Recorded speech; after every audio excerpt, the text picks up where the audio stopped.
You recently survived an aneurysm. And I woke up in the ICU the next morning, very confused. And the nurse said to me, well, congratulations, Mr. Junger. You almost died. We almost lost you last night. No one can believe you're alive.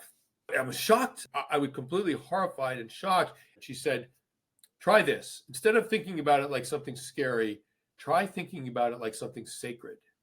And then she walked out. And I've been trying to do that ever since. The day I almost died was an utterly ordinary day. I was an extremely fit and healthy 58-year-old man. And yet it almost happened. And if you can live with the kind of presence, the veneration for existence, you really will be truly living a rich life. It doesn't happen by accident. You have to choose to do it.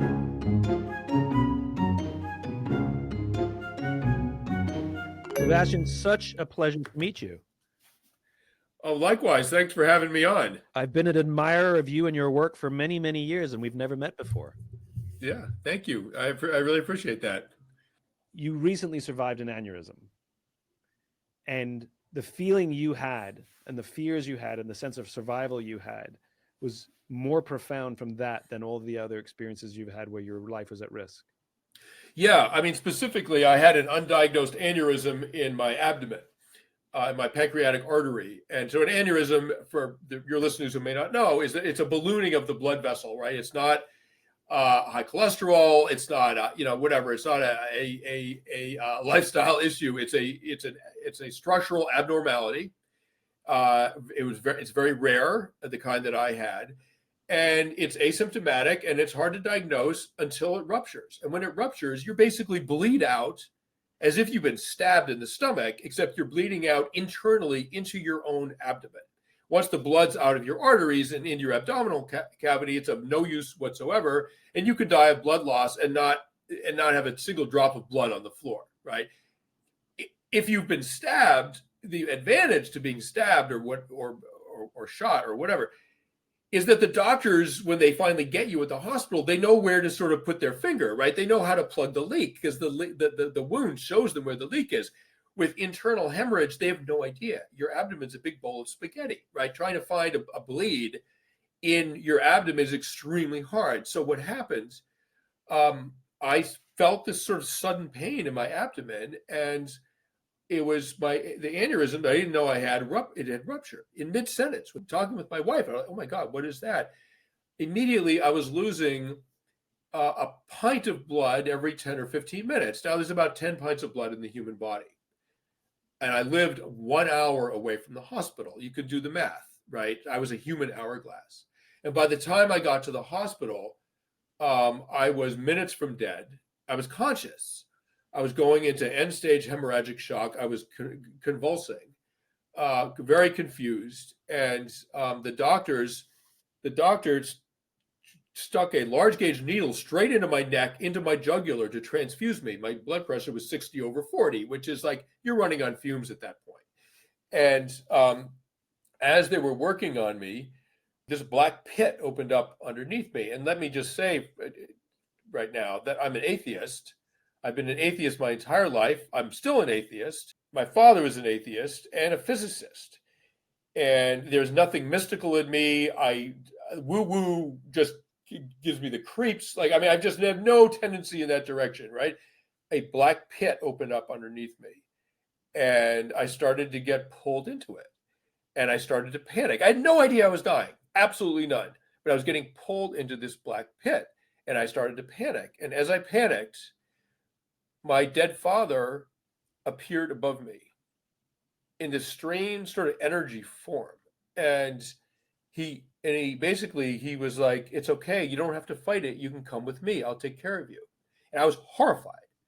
I was like, you're dead. I'm alive. I'm not going anywhere with you. The suggestion was grotesque to me. And I said to the doctor, you got to hurry. You're losing me right now. I'm going. And it took them about 6 hours, but they finally managed to embolize they got a catheter from my groin into the ruptured artery, and they embolized it with a coil. It stopped the bleeding, and they managed to save my life. And I woke up in the ICU the next morning. I had no idea that I'd almost died. And I woke up very confused. And the nurse said to me, well, congratulations, Mr. Junger. You almost died. We almost lost you last night. In fact, no one can believe you're alive. And I was shocked. I had no idea that I'd almost died. I mean, I was completely horrified and shocked. And then suddenly I remembered my father, that I'd seen my dead father. And then I remembered the pit. And the nurse came back, an hour later and said, "How are you doing?" And I said, "Not that well, frankly, because what you told me is terrifying. And I can't stop thinking about it." And she said, "Try this. Instead of thinking about it like something scary, try thinking about it like something sacred." And then she walked out. And I've been trying to do that ever since. I was allowed to go to the precipice. I was allowed to look over the edge, and I was allowed to come back. I've been going to front lines my whole life, coming back with information that I thought could be of use to people, of service to people. I went to the final front line, and I was allowed to come back. What did I learn? What did I have for other people that might help them with their fears, help them live dignified, courageous lives? And so that my book, In My Time of Dying, about this process, was an attempt to do what she told me to do, to think about it as something sacred, and also to explain in rational terms what the hell I saw as I was dying. But one of the interesting things about it was that in the weeks and months following, I had classic post-trauma disorder. And I had a massive anxiety problem and a real depression. And it was way worse than, the pretty significant trauma that I had from the combat that I experienced. It was way worse than that. And it took me really a couple of years to recover from it, so that it was sort of firmly in my rearview mirror and not affecting me on a daily basis. What did you learn about yourself from your aneurysm that you never learned about yourself all those years in combat? Well, I learned that all of us, when we wake up in the morning, every single one of us could be dead by dinner time. I didn't really know that. I mean, abstractly, I knew that. I didn't really know it. And I also learned that I've fostered the virtues of strength and toughness and courage in my life, not with enormous success, but I've at least tried to foster those values. And what I realized is that it doesn't take much. And the truth is, I'm incredibly fragile, and that we're all incredibly fragile. And in that fragility is actually our salvation. When you realize how fragile you are, you realize how precious life is. And religion is a fine way to understand the value of life. No problem. I don't use religion for that purpose or for any purpose. But when you realize how precious life is, then you really are experiencing life. And you're not really experiencing it fully until you've connected to your fragility and for just the incredible beauty and preciousness of life. And it took that and having children for me to finally sort of get myself there. Do you find that being aware of your own fragility has made it easier for you to be necessary to others? Well, yes. I mean, if you're under the illusion that you're not fragile, it allows for all kinds of sort of grandiose and macho posturing, which is just a waste of everybody's time. You know what I mean? Like, it's just like, I sort of understand it, and I understand why young men particularly, and I was a young man once, I understand the allure of that, and it actually sometimes is rewarded. But eventually, if you don't understand how fragile you are, you're missing out on a sort of great opportunity to be kind to yourself, to forgive yourself, to just give yourself a freaking break, to like stop and appreciate the moment. And I found this incredible story. So the great Russian writer Dostoevsky, when he was in his 20s, before he was a well-known writer, he was a bit of a political agitator. And he was, this is in the 1840s, and he was sort of speaking out against serfdom. He was sort of articulating the idea that the serfs should be freed. And so he and his buddies would get together and sort of talk about liberating the serfs. Well, the Tsar wasn't that keen on such talk. And so the Tsar's police rounded Dostoevsky up and his buddies up and sent them to prison for 8 months. And, no one took it particularly seriously, right? I mean, it was like a chat group that they had when they talked about these ideas. And, one morning the warden showed up and loaded him and his like 6 buddies into a carriage, and they just assumed they were going to be released after doing their penance of 8 months in whatever prison it was. Instead, they were driven to a town square and a city square and tied to posts. And a firing squad was lined up in front of them, and they charged their weapons and leveled their weapons. And Dostoevsky realized in 2 minutes, they went from young men who were being released from prison to, oh my God, we're all about to die. So what we know what people think in those moments, because he survived that. At the last moment, I mean, literally after they'd cocked their guns, a rider cantered into the square and said that the Tsar had, and this was all theater, of course, right? But a rider cantered into the square and said that the Tsar had forgiven them. But what Dostoevsky said was that as he stood there waiting for the end, he saw sunlight glinting off the roof, and he realized, my God, in a few moments, I'm going to be part of the sunshine. I'm going to be part of all things. I'm going to join the world. And if I should somehow survive this, I will turn every moment into an infinity. I will treat every moment like the miracle that it actually is. And through incredible luck, he was actually able to do that. But you don't need to face the Tsar's firing squad to understand that life is precious. Every moment's precious, because none of us know, as I said, if we're going to be alive by the end of the day. The day I almost died was an utterly ordinary day. I was an extremely fit and healthy 58-year-old man. I had no reason to think that I was at any risk of dying, and I wasn't driving anywhere, right? So, and yet it almost happened. And that's true for everybody. And if you can live with the kind of presence, the veneration for existence that Dostoevsky achieved in those moments, you really will be truly living a rich life. And it takes focus and concentration. It doesn't happen by accident. You have to choose to do it. You seem to like putting yourself into dangerous situations. Where did that come from? Like, as a war journalist, how did you find yourself, writing about difficult situations and putting yourself in them?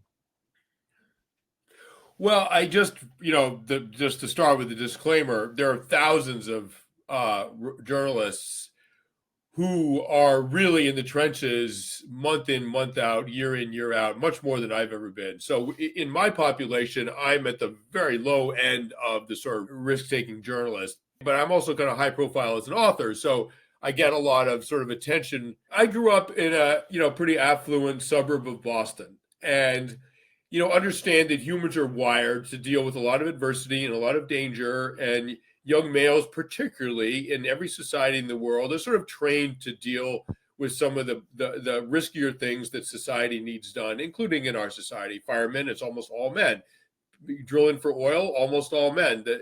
The mortality rate and the accident rate in the workplace is virtually all males. And I had this sense as a young man that I just had never been tested. Like I didn't know if I was brave or not, if I would act on behalf of others, if it was incurred any risk to me. I didn't know any of these essential things that most young men throughout hundreds of thousands of years have had to deal with and have wanted to deal with. And so the first risks that I started taking, other than a bit of traveling that got a little dodgy sometimes, was I was a climber for tree companies.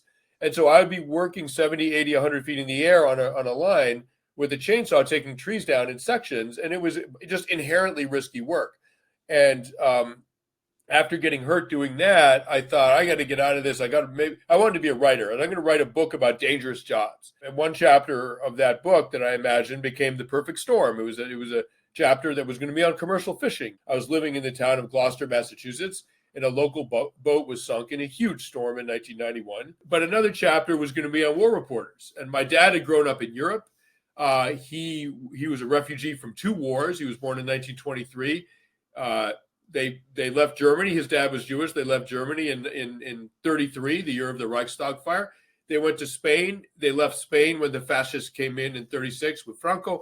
And they went to Paris. And of course, they left Paris when the Nazis rolled in in the spring of 40. So he came to this country. So war has been sort of an idea in my mind, because for family reasons, my whole childhood.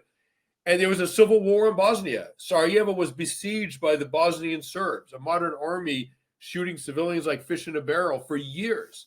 And I just thought, I want to know how that works. I want to know what it's like. I want to be a journalist in that situation. And I want to know about myself, like, how will I react in a situation of danger and risk and hardship? It's things that young people have had to, questions they've had to answer for eons.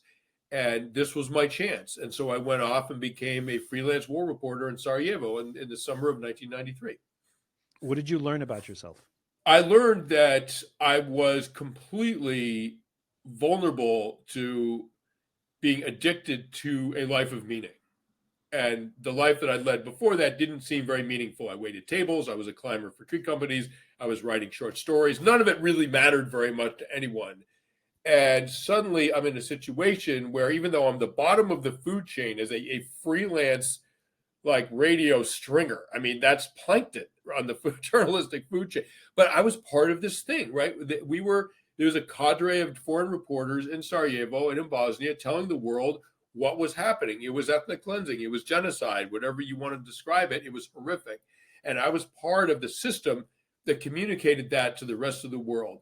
And that was completely addictive. What I also learned was that I was naturally drawn to situations where people were reliant on each other and putting the group's concerns ahead of their own, right? And we saw this in the suburbs of Sarajevo. They had these sort of local militias that were defending completely home dug front lines, right? And these are teenagers, fighting within sight of their apartment blocks. And I just thought, as an anthropologist, I realized, of course, that's the human norm, right? What I'm seeing right now in a modern city is the way humans have lived for 200,000 of years. There's a reason that this is attractive to me, and frankly, to many people. So one of the things I understand about military, especially with those with combat experience, which is, though nobody sort of quote unquote likes combat, they have weirdly warm feelings towards their experience in combat, predominantly because of the relationships they form and the intense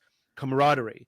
That you put your life in someone else's hands, and your life, and you hold the lives of others in your hands, and that intensity, people have warm feelings towards. Now, as a journalist, you're not part of a unit, So did the journalists have that kind of protect me thing, or were you very much an island?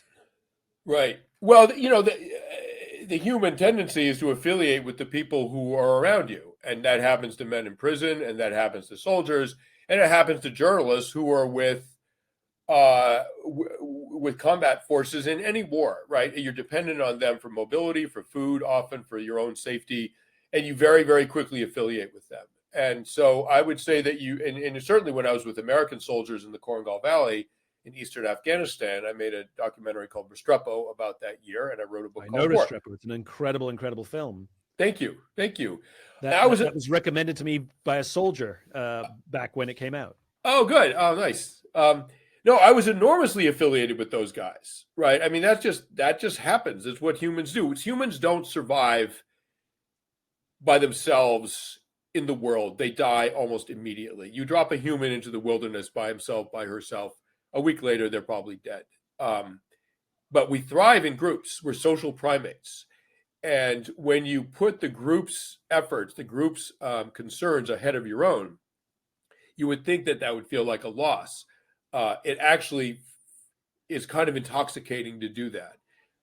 It means you're making yourself necessary to the group, which means that you're safe. Like the group's not going to help you if you don't make yourself necessary, if you're not helpful, if you're not altruistic.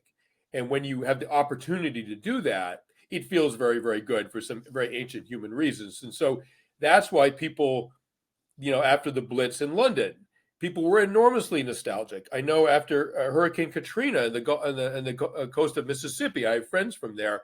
They said people really missed the terrible days after Katrina because everyone banded together. And finally, let me just say, a lot of the soldiers and a lot of the fighters in the wars that I've been in West Africa and in Afghanistan in the 90s, and then with American soldiers, a lot of young men like combat enormously. I mean, love combat, right? And when I went back to Sarajevo a few years ago, it was, during peacetime, it was 2015, and I was going to a film festival, and I was picked up, I got a taxi out of the airport, And the taxi driver spoke a little English, and I said, "Oh, I haven't been here since the war," and he punched the dashboard, and he said, "During the war, I was a special forces soldier. This is a Bosnian soldier. He said, I was special forces, and my job was to infiltrate the Serb front lines, and we were operating behind the enemy lines, right? We were special forces." And he punched the dashboard. He said, "Now I'm just a fucking taxi driver," right? He missed it. So Yeah. it actually, there's a complicated relationship there for people who are in combat, and an enormous number of young men are horrifyingly fond of fighting. Yeah, but what you said is it's worth digging deeper. And what you said is making yourself necessary, which is it's not so much the combat. It's that I felt necessary to the group, and the group felt that I was necessary to them. And it's that sense of belonging and that sense of some higher calling that is the thing that I think they miss, not the fighting per se. Right. But this idea of making yourself necessary. And if we look at our society today, right, it seems that our nation, especially America, but I think we could say this about, much of the world, but especially America, over the past 30, 40 years, we've sort of overemphasized rugged individualism, and at the expense of, as you put it, making yourself necessary to the group. And you look at this is the sense of loneliness that people have now, and people latching onto any kind of cause they can find to give them some sense of purpose. So can you, given your remarkable experience of understanding people who become necessary to the group and feeling that feeling yourself, like I'd love to hear you sort of philosophize about the state of the world now through this lens of, are we necessary to each other? Yeah, so modern society has been able to achieve this incredible triumph, which is it has liberated most people, most of its inhabitants, from the daily needs of survival. And this is true for much of the world, and certainly almost the entire West. We get our food from supermarkets. Our security is outsourced to the police, to the military. When our houses catch fire, the fire department comes to our rescue. And so these things have been outsourced, and we don't actually depend on the people immediately around us for our survival and for our security and our safety. And that's new, right? That's a new occurrence in human affairs. But for most of human history, the survival group was 30 or 40 or 50 people. These groups were highly mobile. They were quite egalitarian, in part because you just can't accumulate that much wealth and transport it, right? If you're a mobile society, it sort of keeps wealth accumulation to a minimum. The Sioux Nation in the Dakotas, they had a rule that you could not inherit anything that could be made smaller by division. In other words, any material goods that you could make smaller by dividing in two or dividing in four, you could not inherit that.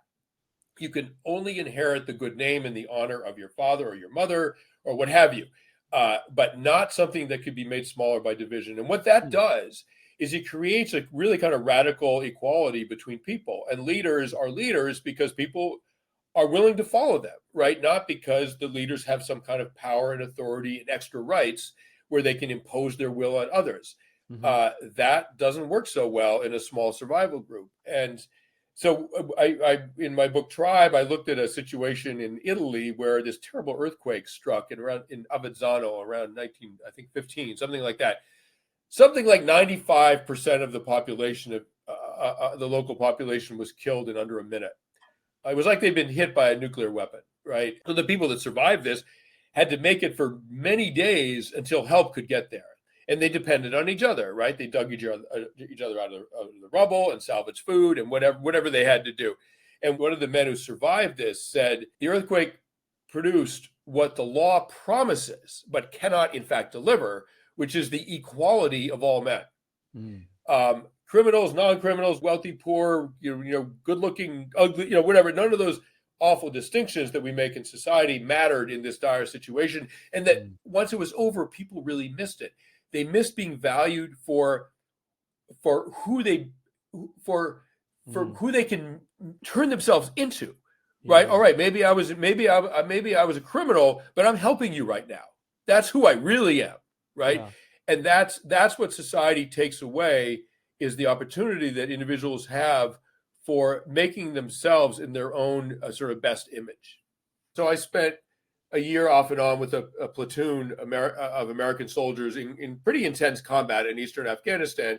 And, they were up on a hilltop for a year, basically. Like, there was no internet, there was no communication with the outside world, there was no running water, there was no women, it was all men, there was no nothing, right? And for a while, there wasn't even electricity, they didn't even have a generator. And they were in contact with the enemy virtually every day. They were sleeping in the dirt. I mean, it was as rough as it gets. Those guys missed it, by the way. Many of those guys missed it when they came home. But so it was interesting in the group, right? It was racially mixed. There were atheists, the guys who were religious. There were Democrats, there were Republicans. Statistically, there were probably a couple of guys who were gay, right? No one cared, Yeah. right? Like, those divisions did not matter because they all needed each other on that hilltop. And really, the way men were judged was by how willing you were to ignore risk to yourself to help your brothers. Like, that was the only metric for honor, and everyone had access to honor. Yeah. Even me, and I wasn't carrying a weapon, but just in my conduct in that group, they were measuring me like, okay, is he one of us in terms of being willing to risk himself to help others? Yeah, we think so. Yeah, pretty much. I think he is. Like, and so then I was accepted.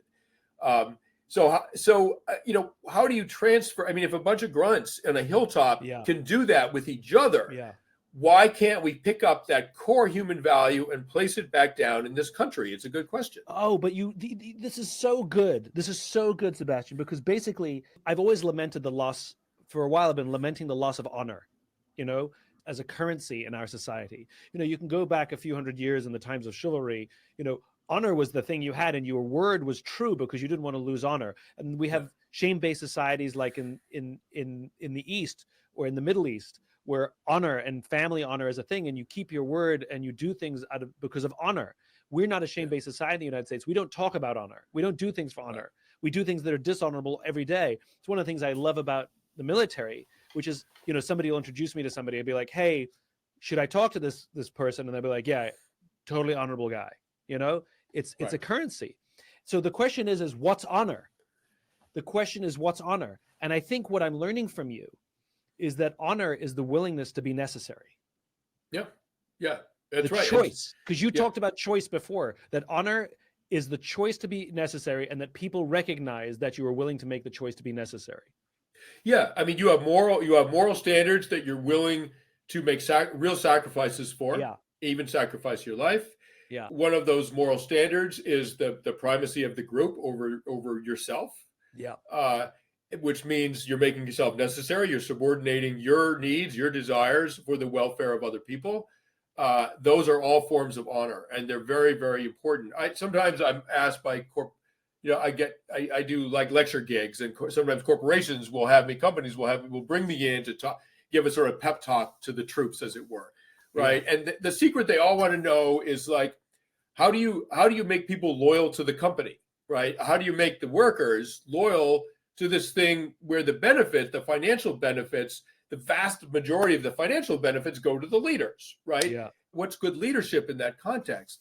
And so there's a number of ways. And one of the ways I say, because I've studied like underdog groups that have won wars with larger groups. And one of the commonalities is that leadership that is willing to sacrifice itself for the group, right? They're not hiding behind the group and letting the group take the bullets. They're in the front, like maybe literally in the front, self-sacrificing leadership.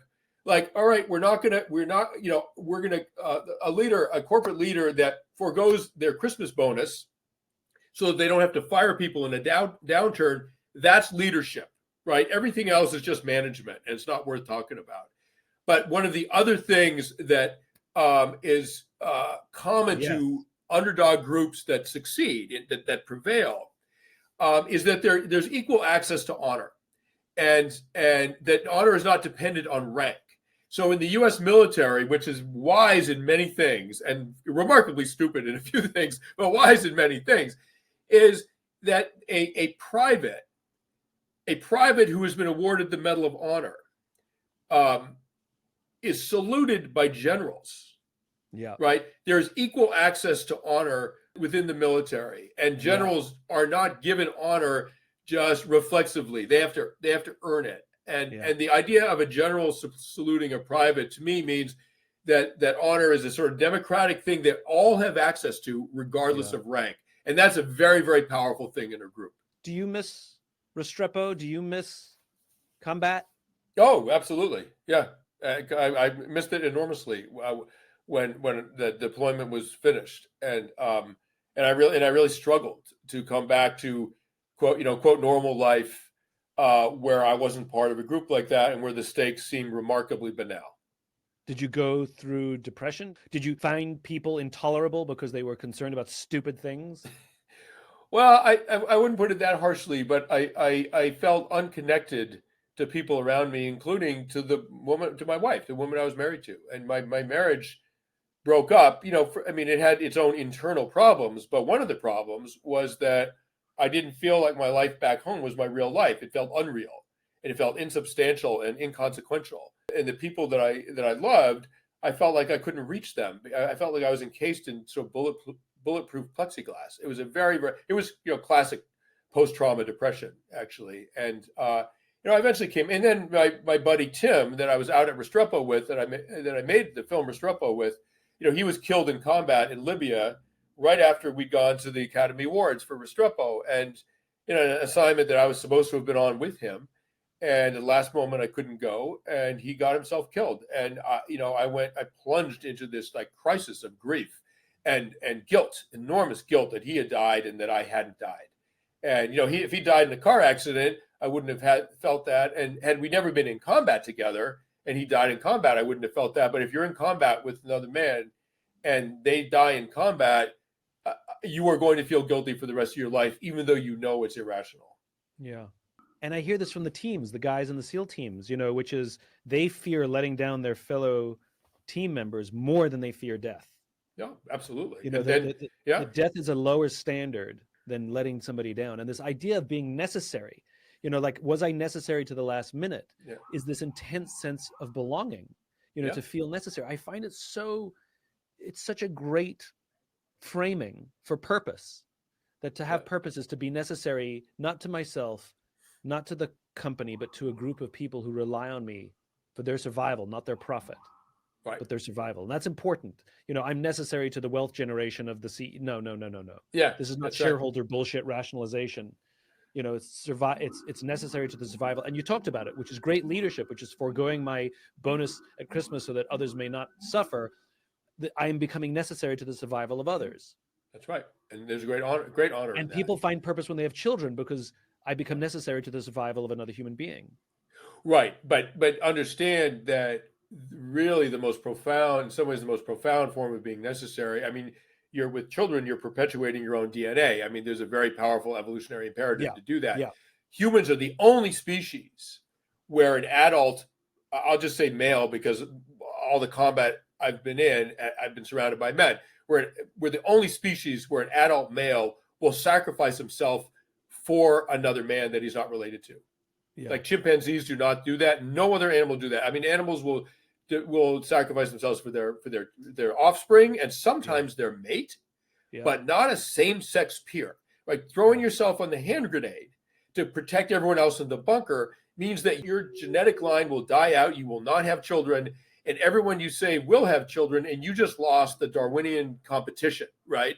How does that work? And only in humans do we do that, and for some complex reasons. That is so true. And so you're right, it is counter-evolutionary, because that we want that person's DNA more than anybody else. Sebastian, I can't thank you enough. I could talk to you for hours. But one thing I know is that great honor comes from being necessary to the survival of others. And those are words to live by.